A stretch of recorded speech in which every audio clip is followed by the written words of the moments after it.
Friends, हाल ही में 15 मई 2024 को एक land acquisition case Dinesh and others etcetera versus state of Madhya Pradesh and others में honourable supreme court of India ने 3 October 2023 के मध्य प्रदेश सरकार के लैंड एक्विजिशन अवार्ड को इलीगल एंड करके क्वैश कर दिया गया और मध्य प्रदेश हाई कोर्ट के 13 अक्टूबर 2023 के डिसीजन को भी क्वैश कर दिया, telling that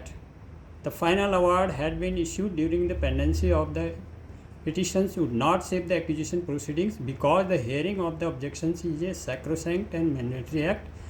treated akin to the fundamental right to be carried out by the land acquisition officer or collector via section 15(2) of the Land Acquisition Act 2013 and then sent for final decision to the state government along with his opinion, and the state government is mandated to take the decision on the objections as per section 15(3) as held in the case of Hindustan Petroleum Corporation Limited, in Ship Singh and others versus State of Himachal Pradesh and others, in Om Prakash and others versus State of UP and others. It was held, according to the aforesaid decision of the court, inquiry under section 5A is not merely statutory but also has a flavor of the fundamental rights under Article 14 and 19 of the Constitution. Though right to property has now no longer remained a fundamental right, at least observation regarding Article 14, hence mandatory, vis-a-vis Section 5A of the Land Acquisition Act 1894 would remain opposite. इसका मतलब ये है कि land acquisition act में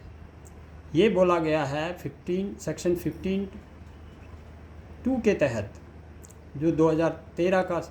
नया land acquisition act है, उसके according objections को लिया जाना चाहिए, उस